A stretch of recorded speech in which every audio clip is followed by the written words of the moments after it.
नमस्कार दोस्तों, मैं हूं अतुल डाहले और आप सभी का मेरे इनक्रेडिबल चेस हिंदी चैनल पे हार्दिक स्वागत है।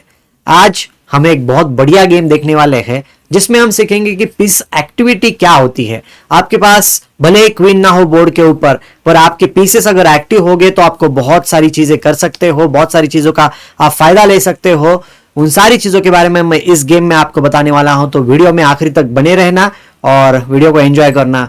वीडियो अगर पसंद आए तो लाइक करना, कमेंट करके मुझे बताना कि कैसा आपको लगा, और चैनल पे आप अगर नए होगे तो चैनल को जरूर सब्सक्राइब करना। चलो तो फिर शुरू करते हैं आज के गेम के लिए। ये गेम खेला गया था डोमिनिक और सैलो फ्लोर के बीच में रोसास 1935 में। गेम की शुरुआत हुई थी E4 C5 से, सिसिलियन गेम से शुरुआत हुई है। नाइट ऑफ 3 E6 और अभी यहाँ पे व्हाइट ने खेला C4। यूजुअली यहाँ पे देखो D4 मूव खेली जाती है, C captures D4, night captures D4 और बहुत सारी चीजें हैं। यहाँ पे A6 मूव है, नाइट C6 है, नाइट ऑफ 6 है। बहुत सारी तरीके से आप ये ओपनिंग खेल सकते हो, पर यहाँ पे व्हाइट ने सोचा कि कुछ अलग करते हैं, इसलिए उन्होंने खेला C4। जब C4 मूव खेली जाती है तो मेरोक्सी बाइंड स्ट्रक्चर जो होता है उस टाइप का स्ट्रक्चर आ जाता है। तो यहाँ पे व्हाइट जो है वो खेलने का ट्राई कर रहा है यहाँ पे। तो हम थोड़ा आगे की तरफ बढ़ के देखते हैं कि क्या हो रहा है यहाँ पे। ब्लैक ने खेला नाइट C6। अभी फाइनली व्हाइट ने D4 खेला, C captures D4, night captures D4 के बाद नाइट ऑफ 6। अभी देखो यहाँ पे जो E4 का पॉन है उसके ऊपर अटैक है, तो इसलिए नाइट C3 एक बहुत ही कॉमन मूव है, यहाँ पे आप खेल सकते हो। पर शायद से मेरे हिसाब से उन्होंने वो मूव खेली नहीं होगी, क्योंकि उनको night captures D4, queen captures D4 के बाद लगा होगा कि थोड़ा सा पोजीशन में A6 करने के बाद ब्लैक को जो चाहिए वो मिल रहा है, queen C7, bishop E7, D6 करके। तो शायद से व्हाइट ने सोचा कि कुछ अलग करते हैं इस पोजीशन में, इसलिए उन्होंने खेला नाइट कैप्चर C6। अभी नाइट कैप्चर C6 के बाद दो चीजें हो सकती है। एक तो आप B कैप्चर C6 मार सकते हो, आइडिया है D5 खेलने की। भले नाइट C3 खेलो, आप बिशप B4 करके नाइट को पिन करके बाद में D5 खेल सकते हो, या फिर यहाँ पे आप डी कैप्चर C6 भी मार सकते हो। पर डी कैप्चर C6 में क्या होगा कि क्वींस जो है बहुत जल्दी एक्सचेंज हो जाएंगे, और बहुत बार हमें ऐसे लगता है कि क्वींस एक्सचेंज करनी नहीं चाहिए, पर कुछ कुछ प्लेयर होते हैं उनको एंड गेम खेलने में बहुत मजा आता है और वो जल्दी क्वीन एक्सचेंज करते हो। और भी एक चीज होती है, देखो जब आप क्वीन एक्सचेंज करते हो तो आपको लगता है कि अपोनेंट जो एग्रेसिव प्लेयर होगा वो अटैक कर नहीं सकता है। तो जब अपोनेंट अटैक नहीं कर सकता है तो आप मिडिल गेम में या एंड गेम में आराम से खेल के ड्रॉ भी कर सकते हो। तो शायद से सैलो फ्लोर बहुत ही फेमस प्लेयर थे ब्लैक साइड से, तो उनके अपोनेंट ने सोचा होगा कि क्वीन एक्सचेंज करने के बाद उनको जो मिडिल गेम और एंड गेम जो मिलने वाला है उसमें वो संभाल लेंगे। पर ऐसा कुछ करने जा रहे थे, पर ऐसा कुछ हुआ नहीं। देखते क्या हुआ आगे गेम में। किंग कैप्चर्स D8 के बाद अभी क्वींस तो बोर्ड से हट गए हैं, ठीक है, पर क्या हुआ है इस पोजीशन में कि ब्लैक के पीसेस है जो बहुत जल्दी एक्टिवेट होने वाले हैं, ठीक है। तो यहाँ पे पहले तो E4 का पॉन बचाना है, तो नाइट C3 आप खेल सकते हो, पर उसमें शायद से नाइट C3 के बाद बिशप B4 मेरे हिसाब से आने के बाद फिर से आपको E4 को सपोर्ट करना ही पड़ेगा। तो इसलिए व्हाइट ने सोचा कि चलो F3 करते हैं, पॉन को सपोर्ट देते हैं।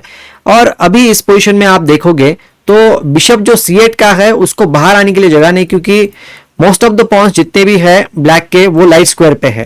तो बिशप बाहर लाने के लिए यहाँ पे सैलो फ्लोर ने खेला E5। अब E5 के बाद सिंपल सी आइडिया है, बिशप E6 होगा, किंग C7 आएगा। व्हाइट शायद से नाइट C3 खेल सकता है। देखो नाइट C6 अगर मूव खेलता है व्हाइट तो यहाँ पे बिशप E6 सिंपल मूव है। अगर कोई दूसरा भी मूव खेलता है बिशप E3 के बाद किंग C7, और किंग C7 पे मेरे हिसाब से काफी सेफ है। रूक यहाँ पे D8 आ सकता है, या फिर बिशप E7 आके ये रूक वाला D8 पे आ सकता है। तो ब्लैक की पोजीशन जो है वो काफी हद तक मेरे हिसाब से सही है, ठीक है। तो मैच में E5 के बाद व्हाइट ने खेला बिशप E3, जो कि एक नॉर्मल मूव है। तो ब्लैक ने यहाँ पे सैलो फ्लोर ने किंग C7 खेला। किंग C7 के बाद व्हाइट ने A3 मूव खेला। यहाँ पे A3 की दो आइडिया है। एक तो बिशप B4 स्टॉप किया है ताकि यहाँ पे कोई पिन ना हो। देखो आप नाइट C3 खेलते हैं तो बिशप B4 के बाद ये घोड़े के ऊपर अटैक होता था। आप अगर कुछ ऐसा खेलोगे तो पॉन स्ट्रक्चर बहुत ही खराब हो रहा है। मेरे हिसाब से तो व्हाइट ऐसा नहीं खेलेगा। व्हाइट यहाँ पे रुक C1 जैसी मूव खेल सकता है, पर फिर भी रुक C1 के बाद भी व्हाइट जो है बिशप कैप्चर C3 के बाद रुक कैप्चर C3 के बाद मुझे लगता है ब्लैक की पोजीशन सही रहेगी। बिशप E6 आ जाएगा, रुक D8, या फिर ये रुक यहाँ पे आ सकता है। एक चीज मैं आपको बताना चाहता हूं, जब मैं रुक D8 बोल रहा हूं तो बिशप इंटू A7 आपको लगता होगा कि पॉन फ्री में मर जाएगी, पर ऐसा नहीं होगा। बिशप इंटू A7 अगर आप मारोगे तो बहुत बड़ा खतरा है। क्योंकि ब्लैक b6 खेल सकता है, फिर बिशप a7 का जो है वो ट्रैप हो जाएगा, फिर आप किंग b7 करके बिशप को आराम से मार सकते हो। ठीक है, तो इन सारी चीजों की वजह से यहाँ पे a3 मूव खेला गया है। अभी a3 के एक आइडिया भी है कि व्हाइट को b4 खेलना है। अभी b4 करके उनको क्वीन साइड के ऊपर एक्सपांड तो करना ही है। और एक चीज देख सकते हो कि व्हाइट के जो पॉन्स है c4, e4, f3 और g2, इसके वजह से वो लाइट स्क्वायर जो बिशप है f1 का वो गेम में आ नहीं रहा है। ठीक है, जैसे व्हाइट ने यहाँ पे ब्लैक ने यहाँ पे e5 करके अपना बिशप ओपन किया था, वैसे व्हाइट को कुछ करने के लिए है नहीं। तो उनका एक ही ऑप्शन है कि b4 खेलो, फिर बाद में c5 करो और फिर बिशप c4 आ सकता है। पर उसमें भी एक दिक्कत हो जाएगी, आप जब c5 खेलोगे तो ये बिशप जो है e3 का वो यहाँ पे बंद हो जाएगा। तो व्हाइट के जो दोनों बिशप है, मुझे लगता है उन दोनों बिशप को ज्यादा जगह नहीं है। पीसेस को एक्टिविटी रहना बहुत बहुत इंपॉर्टेंट होता है। अगर आपके पीस अगर एक्टिव नहीं हो रहे हैं तो मुझे लगता है कुछ ना कुछ गड़बड़ हो रही है। ठीक है, तो इसलिए इस पोजीशन में यहाँ पे व्हाइट ने ब्लैक ने नाइट d7 खेला। आइडिया सिंपल है, बिशप c5 करके एक्सचेंज करना है बिशप को, क्योंकि जैसे मैंने आपको बताया कि ये जो बिशप है लाइट स्क्वायर बिशप, वो उसके खुद के पॉन की वजह से अटका पड़ा है। तो व्हाइट के साइड से एक ही बिशप अच्छा है, वो है डार्क स्क्वायर बिशप। एक चीज याद रखो कि अपोनेंट के कोई भी अच्छे पीसेस होंगे, कोई एक्टिव पीसेस होंगे, तो उनको अगर आप एक्सचेंज करते जाओगे तो आपकी पोजिशन अपने आप अच्छी हो जाएगी। तो ये पोजिशनल कंसेप्ट है, याद रखना। ठीक है, तो मैं आगे बढ़ता हूं। यहाँ पे व्हाइट ने खेला नाइट d7। अभी देखो बिशप c5 आप खेल सकते हो, उसमें कोई दिक्कत नहीं है, पर बिशप c5 नाइट c5 के बाद व्हाइट यहाँ पे b4 खेल सकता है। और मेरे हिसाब से नाइट e6 के बाद c4 आने के बाद ये जो बिशप है वो गेम में आ सकता है। मतलब बिशप c4 करके e6 या f7 के ऊपर अटैक भी हो सकता है, या फिर नाइट c4 आके नाइट d6 को भी यहाँ पे जगह मिल सकती है। तो देखो, हम जो खेलना चाहते हैं उसके बाद अपोनेंट को कुछ चांस मिल सकता है क्या, इन सारी चीजों के बारे में देखना हमें बहुत इंपॉर्टेंट होता है। तो इस पोजीशन में b4 स्टॉप करने के लिए सैलो फ्लोर ने मूव खेली a5। देखो, आपको कोई भी प्लान होने दो, कोई भी प्लान आपको अगर एक्टिवेट करना है, कुछ करना है उस पोजीशन में, वो खेलने के बाद आपका अपोनेंट क्या कर सकता है, इन सारी चीजों के बारे में आपको ध्यान देना है। अगर आप ध्यान नहीं दोगे तो आपको बहुत सारी चांसेस मिल जाएंगे और मेरे हिसाब से अपोनेंट की पोजीशन बहुत अच्छी हो सकती है। ठीक है, तो आशा करता हूं आपको समझ में आ रहा होगा। तो वीडियो को जरूर लाइक करना, ठीक है, और कमेंट जरूर पास करना मुझे, क्या लगा आपको, क्या नहीं। अभी तो शुरुआत हुई है, बहुत सारी चीजें हम देखने वाले हैं, तो वीडियो में आखिर तक बने रहना। ठीक है, चलो फिर आगे बढ़ते हैं हम। यहाँ पे a5 के बाद व्हाइट ने खेला बिशप e2। बिशप e2 के बाद ये जो दो पॉन है a3 और b2, वो कभी तो एडवांस हो सकते हैं। तो जो नेक्स्ट मूव ब्लैक ने खेली है इसको बोलते हैं पॉन फ्रीज। फ्रीज मतलब आपको पता है कि पॉन को फ्रीज कर देना वहां पे, कि अभी यहाँ पे देखो a4 खेला, अभी a4 के बाद कभी b4 नहीं आएगा। जब भी आप b4 करने जाओगे तो ab3 के बाद एक पॉन तो मरेगा यहाँ पे, और ऊपर से क्या है a3 और c4, ये दोनों पॉन आइसोलेटेड हो जाएंगे। तो व्हाइट ये कभी b4 जल्दी मूव खेल नहीं सकता है, तो उसको ध्यान देना पड़ेगा। ठीक है, तो यहाँ पे एक तो है कैसल कर सकते हो रुक को लाने के लिए, या फिर एक मूव है किंग f2, जो भी अच्छी मूव है। किंग f2 में कोई गलत नहीं है, ताकि रुक जल्दी गेम में आ जाए। और एंड गेम में आपको पता ही है कि आपने किंग जो है अपना उसको हमेशा सेंटर की तरफ रखना चाहिए। ठीक है, तो अभी रुक लाने की उनकी प्लानिंग है। तो ब्लैक ने बहुत देर से जो खेलना था, सैलो फ्लोर ने यहाँ पे बिशप c5 खेला, बोला कि भाई आप यहाँ पे बिशप एक्सचेंज कर दो ताकि पोजीशन थोड़ी खुल जाए, और आपका जो बिशप है e3 का वो अच्छा है, मुझे उसको मारना है। ठीक है, तो व्हाइट ने यहाँ पे बिशप कैप्चर c5 मारा, नाइट कैप्चर c5। मेरे हिसाब से तो बिशप कैप्चर c5 इतनी अच्छी मूव नहीं थी। अभी देखो, इस पोजिशन में आप b4 खेल नहीं सकते हो। ठीक है, तो उसके वजह से क्या है कि ये नाइट जो है कभी भी b3 आ सकता है, या फिर नाइट e6 आके d4 पे भी आ सकता है। तो इन सारी e4 और c4 मूव के वजह से d4 जो स्क्वायर है वो वीक हो गया है, और d4 जो स्क्वायर है उसके ऊपर कंट्रोल करने के लिए व्हाइट के पास कोई पीसेस भी नहीं है। आप देख सकते हो यहाँ पे लाइट स्क्वायर जो बिशप है वो d4 कंट्रोल नहीं कर सकता। तो धीरे धीरे ब्लैक के पीसेस जो है वो d फाइल के ऊपर पूरा अटैक कर सकते हैं। ठीक है, हम देखते हैं आगे क्या हुआ। रुक c1, अभी नाइट e6 करके नाइट d4 तो आ सकते हो, उसमें कोई गलत बात नहीं है, पर ये अगर खेलोगे तो शायद से मेरे हिसाब से व्हाइट को चांस मिल सकता है, वो है c5 का। अभी c5 के बाद क्या होगा कि ये बिशप है वो खुल जाएगा, ऊपर से नाइट c4 आके नाइट d6 भी आ सकता है। फिर से आपको जो करना है उसके बाद अपोनेंट को कोई चांस मिलता है क्या, इन सारी चीजों के ऊपर आपको ध्यान देना है। तो पहले तो आपने रुक जो है उनको भी गेम में लाना है, इसलिए यहाँ पे सैलो फ्लोर ने खेला बिशप E6। बिशप E6 से दोनों रुक कनेक्ट हो गए हैं। अभी D5 के ऊपर रुक डबल हो जाएंगे, ठीक है।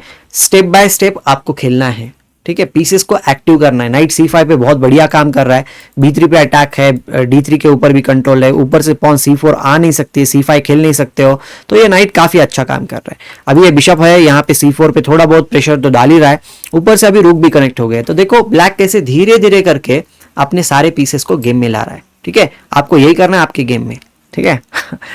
रुक H-D1, अभी यहाँ पे रुक H-D8 खेला, किंग E3, किंग को सेंटर में लाया जा रहा है पर कोई दिक्कत नहीं है। रुक D7, G3 और यहाँ पे रुक A-D8। तो हमारा जो प्लानिंग था ब्लैक का वो पूरा हो गया। अभी देखो ब्लैक के सारे पीसेस एक्टिवेट हो गए हैं, व्हाइट ने भी एक्टिवेट किए हैं, ऐसा नहीं कि व्हाइट ने कोई एक्टिवेट नहीं किए, पर व्हाइट के जो पीसेस है उनको जगह नहीं है। F3 आ नहीं सकते, D4 आ नहीं सकते, E4 नहीं, C4 नहीं, ये बिशप जो है E2 का वो बाहर नहीं आ सकता है। तो मुझे लगता है समहाउ व्हाइट की जो पोजीशन है वो धस गई है, पूरी एक्टिविटी नहीं है, कोई पीसेस बाहर नहीं आ रहा है, इसलिए पूरी दिक्कत है।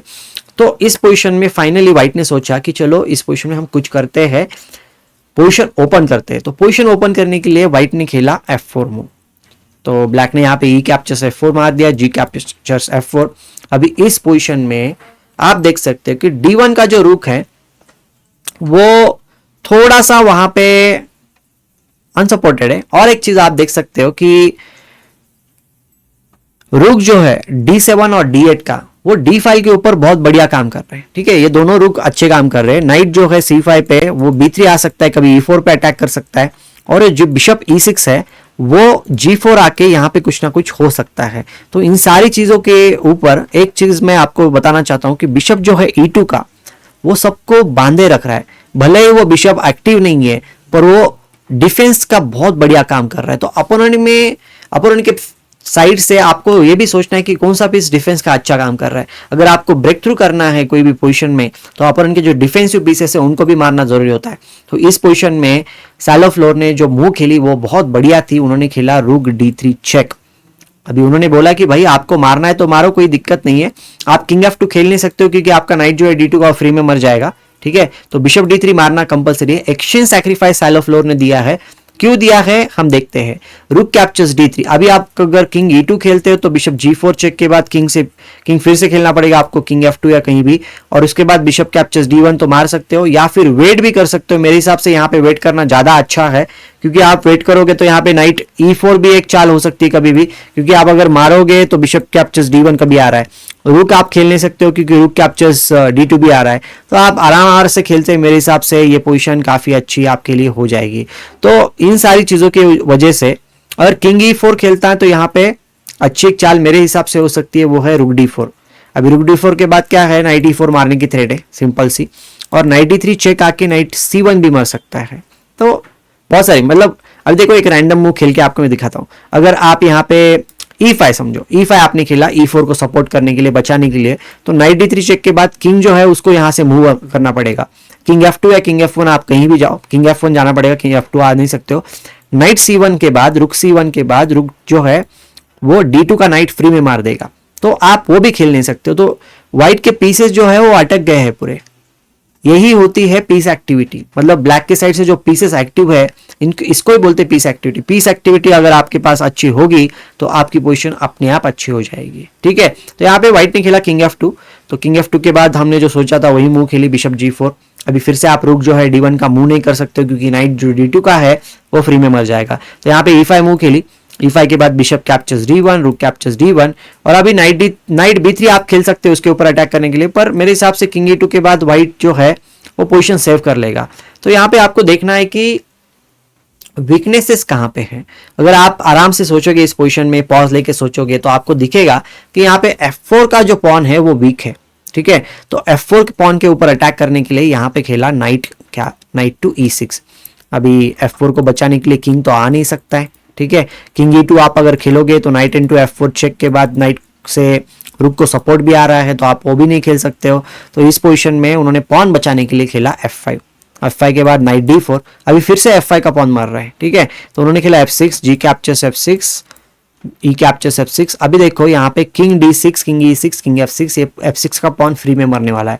अगर ये पोजीशन अगर एंड गेम में कन्वर्ट हो जाती है तो ब्लैक जो है आराम से पॉन एंड गेम जीत जाएगा। तो इसलिए एंड गेम कन्वर्ट करने के लिए यहाँ पे खेला नाइट B3। अभी नाइट B3 का तो ऑफकोर्स आप मार नहीं सकते हो क्योंकि आपका रुक जो है D1 का फ्री में मर जाएगा। तो यहाँ पे व्हाइट को खेलना पड़ा किंग E2, और जैसे मैंने आपको बोला था पॉन एंड गेम जो है ब्लैक के लिए कंप्लीटली विनिंग हो जाएगा, तो उन्होंने सिंपल सी मूव खेली, रूक कैप्चर्स D2 चेक, रूक captures D2, night captures D2, king captures D2 के बाद किंग D6, और किंग D6 के बाद king E6, king into F6 के बाद F पॉन जो है वो पक्का क्वीन बनेगा। और यहाँ पे इस पोजीशन में डोमिनिक ने सोचा कि मैं आगे करके क्या करूंगा, तो उन्होंने रिजाइन कर दिया। मेरे हिसाब से आपको पता चला होगा कि पीस एक्टिविटी जो है उसके बाद ब्लैक ने कैसा बढ़िया खेला। व्हाइट के पीसेस जो है बहुत ही ज्यादा क्रैम्प थे, तो उनको कुछ करने के लिए जगह नहीं मिली, और सैलो फ्लोर ने बहुत ही बढ़िया टेक्निक दिखाई। आशा करता हूं आपको गेम पसंद आया होगा। वीडियो को जरूर लाइक करना, कमेंट करके मुझे बताना आपने क्या सीखा इस गेम से।